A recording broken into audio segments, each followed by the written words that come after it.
welcome to the first episode of the Silent Battles podcast. My name is Callum. I'm the host of this, and I created it to be a voice for people who suffer through silent battles. Mostly it's going to be talking about the battles that I go through and have been through, and just be a voice for people that might not know how to talk about it, because no one ever goes through things. There's no unique experiences in this life, really. Everyone's always had a similar sort of experience and a similar problem. So I figured if I share some of mine, other people might be able to relate, and it might help some people. It might not. It might not be for you. If it's not, that's no problem. If it is, I hope you enjoy, and I hope that it does some good. So we'll crack on with the first one. So the first episode is about life after university. I think I've seen a lot of people talk about life after university, and obviously you hear your lecturers, your mentors, friends, family that have been to university as well, and how they have adjusted to life after.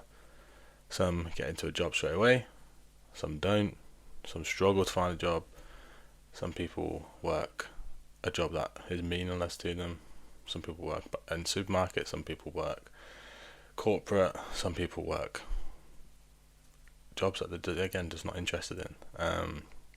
But no one really talks about life after university with friends. You lose touch with friends. You lose friendships that you thought you'd made for your whole life, and sometimes they don't really stick outside of university. Maybe that might be because they've moved away. You move away. You might live 100 miles away from each other, and it becomes really hard to talk to them or see them. So I'm going to touch on that a little bit. I'm going to touch on leaving university with a blank map, with a degree, and how difficult it can be just with that. It seems like you've got the whole world to explore. You've got unlimited options. You can do whatever you want. But with so much choice becomes so much pressure, and too much choice can be a bad thing. So I'm going to go into that as well. So first off, I'm going to talk about moving back home after university. Now, moving back home after university can be quite a daunting experience, because you're going from being completely independent, going out whenever you want, cooking your own meals, not having to ask anybody or answer to anybody, to then going back home and living with your parents, grandparents, whoever you live with, and having to tell them what you're doing, having your meals cooked for you. And it can be like a loss of independence. Like you lose yourself a little bit, and that's quite difficult. You've gone from this thing where you have to survive on your own for 3 or 4 years, depending on how long you're at university for, to then having everything done for you again. So not everyone's parents do that. I was quite fortunate, I suppose, that my mum did everything for me, but I lost a lot of independence. I don't cook for myself. I did my own washing, but other than that, I don't. While I was at uni, I was doing everything on my own.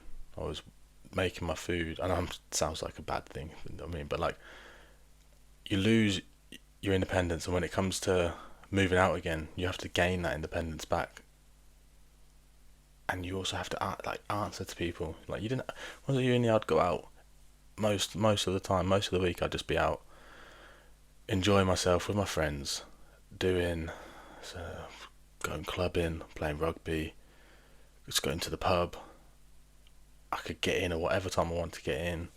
I didn't have to text anyone to say that I'm on my way home or that I'm safe. I was just doing my own thing, and that freedom was incredible. Like, I never experienced freedom like it, and definitely when I moved back home, I realised that I miss that freedom.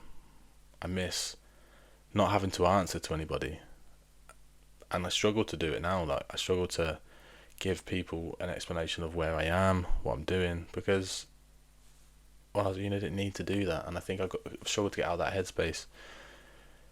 I definitely have lost abilities, skills, I suppose, where moving back home as well. I've lost not the ability to cook for myself, but the willingness to do it. When my mum's like, "Oh, I'm cooking this. Do you want this?" I'm like, "Yeah, go on. I'll have that." It's an easy option. I don't have to cook anymore. So that's like, to me, when I first moved on, I was like, "Oh, this is such a good thing. This is so good. I don't have to cook for myself anymore. This is brilliant." But as the time goes on, you realise, oh, I've lost that skill a little bit of like moving back in home. I've lost the skill of like cooking for myself, or like prepping my meals, planning my meals, food shop. I've lost that skill, and that's an essential skill for as you get older. Also, like the idea of like just saying, "Oh, I'm going out tonight. When are you coming home?" I don't know. I wasn't really. I don't know. I'll come home when I come home. Well, it'd be nice to let me know. So, you didn't have that at uni, but when you come home, you have that, and not everybody coming home has a nice family home to come home to, and I think that's also a scary thing for some people. Some people really do not want to come back home. They want to stay at uni or stay somewhere where they have that independence and that feeling of freedom, especially if their family home isn't so warming or welcoming. Other people go travelling for a year, 2 years, just go travelling in general, move to a different country. Some people move to a different city, and people that move to a different city have a very, I suppose, similar lifestyle to university, because they're still living on their own or with some friends. They still have the option to go out in the week because there's something going on in the city all the time. And they don't really lose that independence, but moving back home with your parents or grandparents, whoever you live with, you do lose independence, and you lose a bit of yourself, really. And it can be I don't know what the word is I'm trying to say actually, but it can be soul destroying, because then you have to build that back up for yourself. The other thing that I mentioned was losing touch with friends. When I was at uni, I had friends that lived in Devon, a few in Scotland, a few in London, and it becomes difficult to stay in touch with them, because not only are you trying to live your life, they're living their life now, and they live miles away. Some people live 100 miles away, and it can be really hard to plan something with them people, because some people have a job, some people work on the weekends, some people just aren't available, some people can't travel, you have to pay to travel down to places, so it can be really difficult to keep in touch. Eventually group chats do stop popping off as much as they used to. It's really hard to stay in touch with people, and I definitely have been victim of not talking in a group chat too much, because I've got my own stuff going on, and I struggle to prioritize certain aspects of life, and it's not so much out of sight, out of mind, but it's a difficult scenario in the sense of, well, I'd love to come and see you. I'm a little bit short on money this month.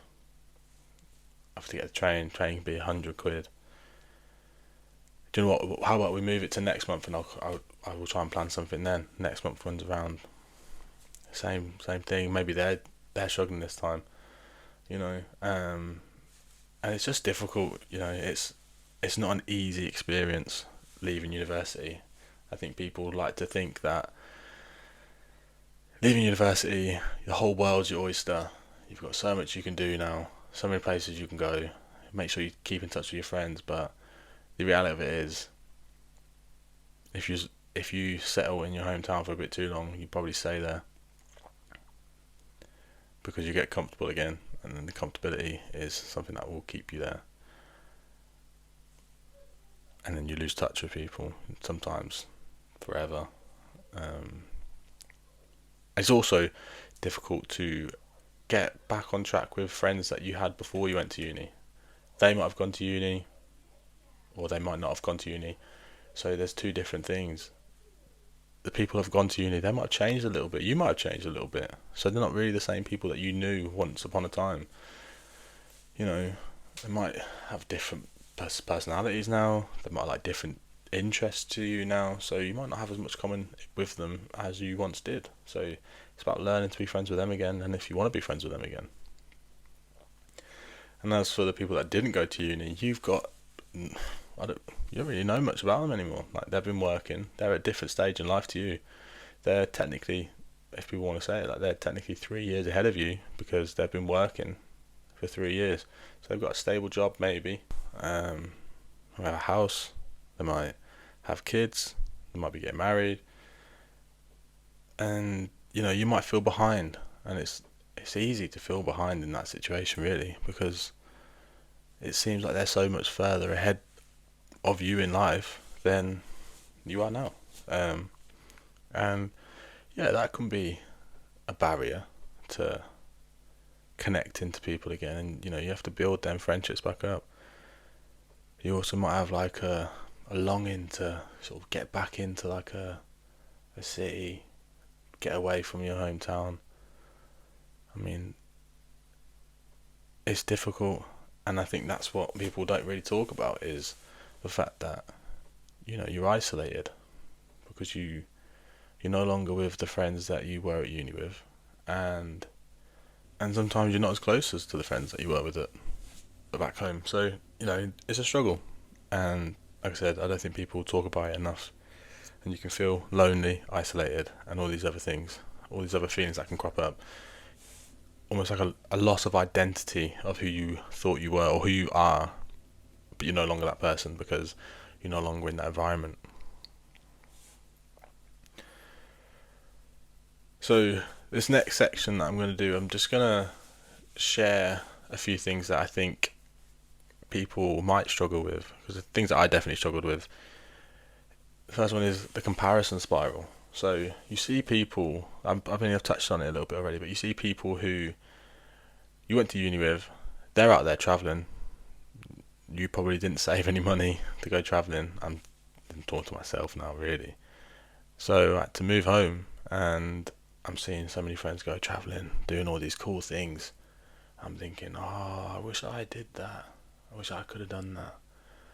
All I left uni was with debt and good memories, brilliant memories, but a lot of debt. And I'm seeing these people out there doing great things. Or I'm seeing people get great jobs, and I'm like, I didn't manage to score a good job like that. Maybe I chose the wrong degree, because they're earning money now. And that's where the comparison comes in, and then you feel even more isolated and left behind, because even the people that you went to uni with, some of them are doing better than you are right now, and some are out travelling, and then the friends that you grew up with have money saved, maybe have a house, maybe have kids. Do you know what I mean? So it's a lonely circle sometimes that you're in. The isolation can be quite daunting, and it becomes a problem then, because then you try to make up for lost time, or you try to think, how do I do everything all at once? How do I go travelling but save up for a house? How do I save money, get out of debt, but also do everything that I want to do still? You have to make the sacrifices, and it's tough. But trust me, I don't want to make any sacrifices. I want to be able to do it all, but it's not that easy, and you have to make some sacrifices, and that's where it becomes a little bit of a problem. That's where it becomes an issue, and I think that's the silent battle that I faced, was that I was trying to do so many different things, and relive uni a little bit by playing for my local rugby team and going out on the weekend, but also like working for a job I didn't really care for, and then not really saving either, so I didn't really achieve any of it. So it's really hard. Like, and I'm thinking some people might just watch this and go, "Oh, woe is me!" Like, get a grip. Yeah, but everyone's entitled to feel a certain way, and everyone's entitled to have these feelings of, what now?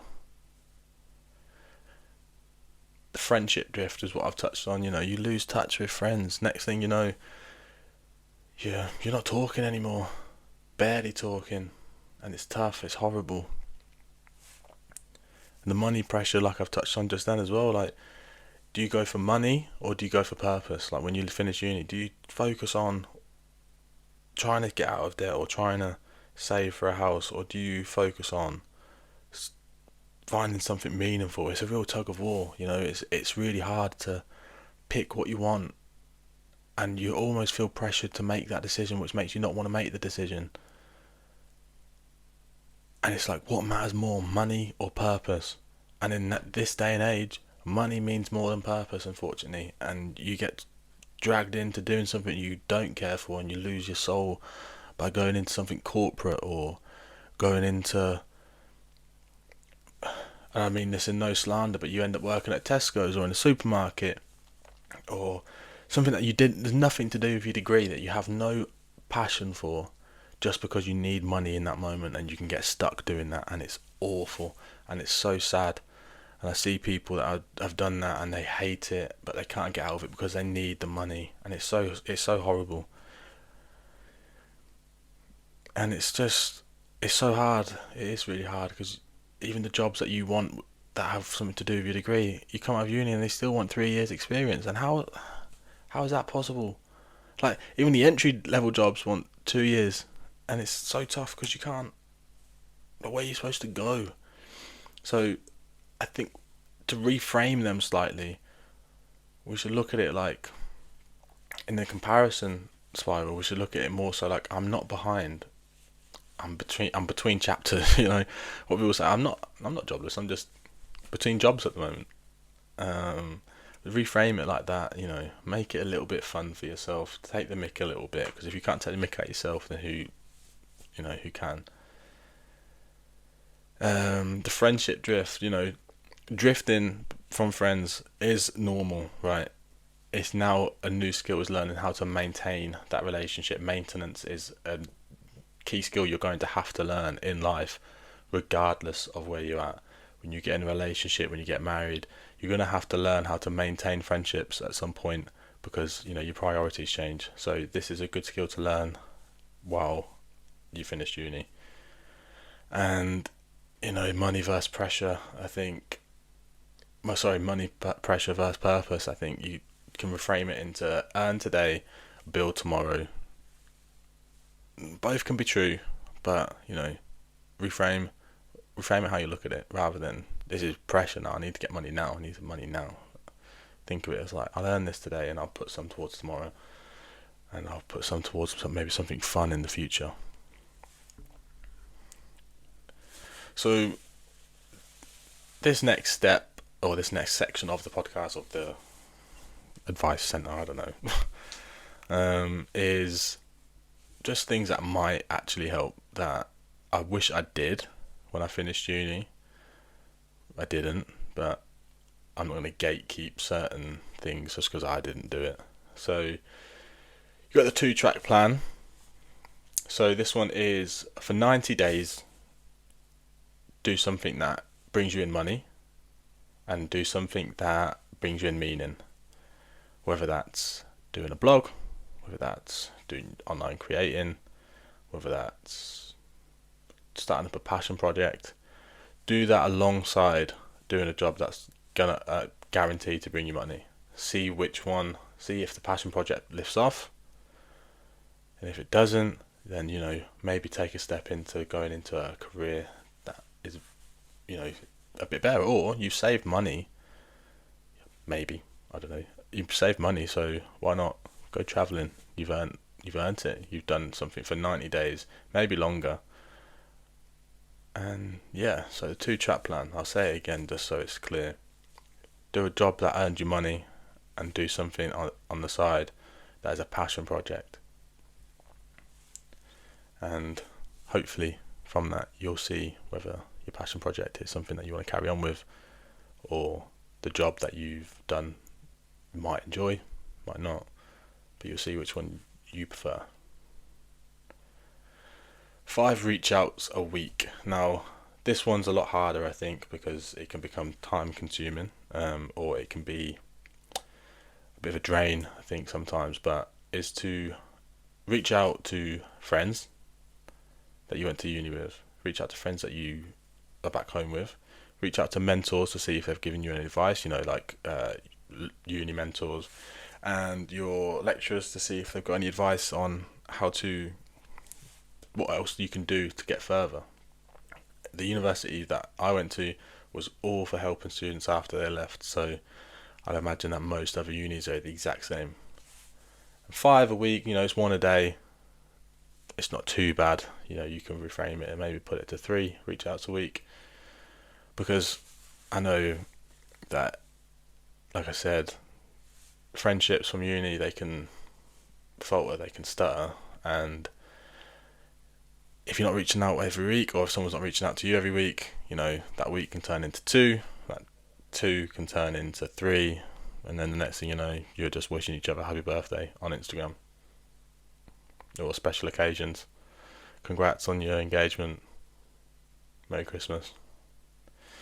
And that's all the contact you really have. I know people that are like that, and it's tough. So 5 reach outs a week, just to check in with the friends that really meant the most to you at uni, and try your best to stay in contact as much as you can, because you don't want to be just wishing someone that you had such a great experience with, so many memories at uni, to just become a stranger again.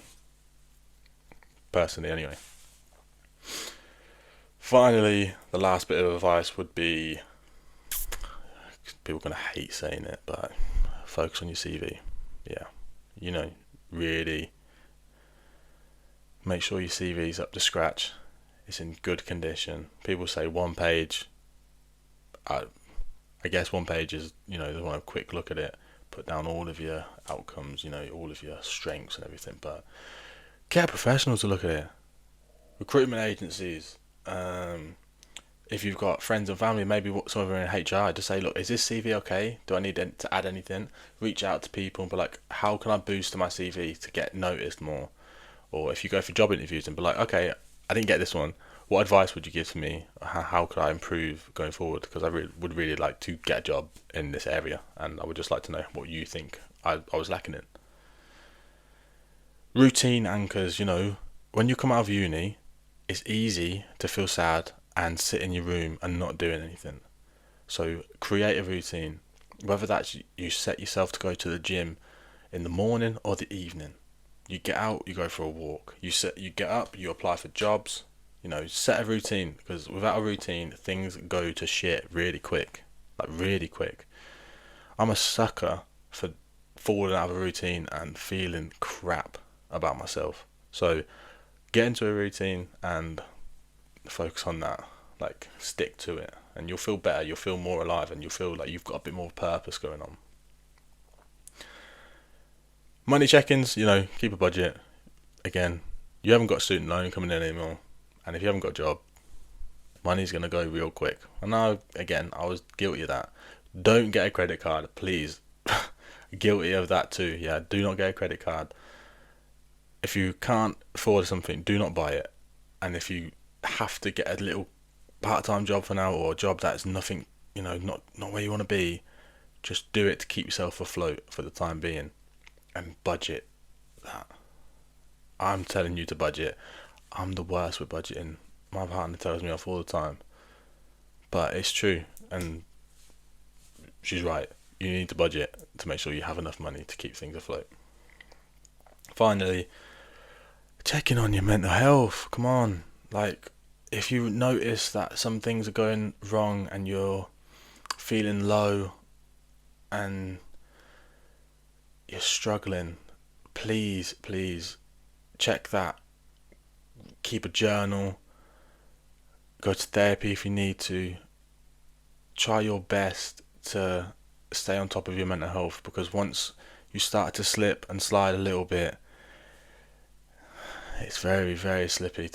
It's hard to get off that track, and trust me, I've been there as well. I've had a real tough time trying to get myself back to a mental health aspect that I'm happy with, and I'm still not quite there, but I'm doing better now than I was before. So my advice would be, give yourself check-ins, make sure that you're staying on top of it, and if you feel yourself slipping, speak to somebody.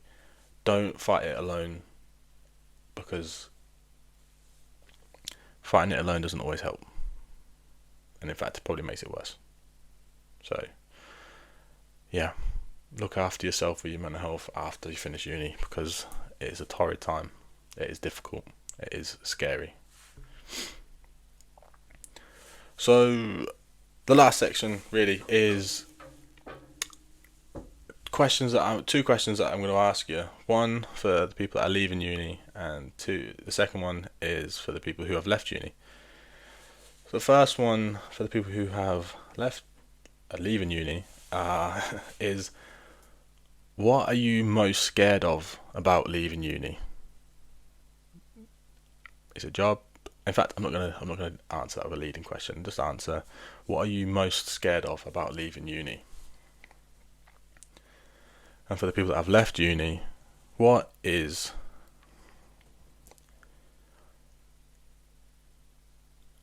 And for the people that have left uni, what was your first week like after you left uni? And if that's a little bit too difficult to remember, maybe think about, what were the following months like after you left uni? How did you handle that? What did it feel like for you? You can put them in the comments. You can DM them, whatever's more comfortable for you.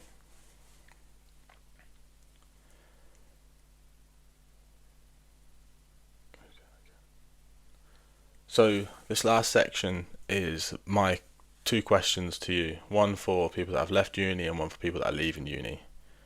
So for the first one, I'll do it again. So this next section is just two questions that I'm going to ask you.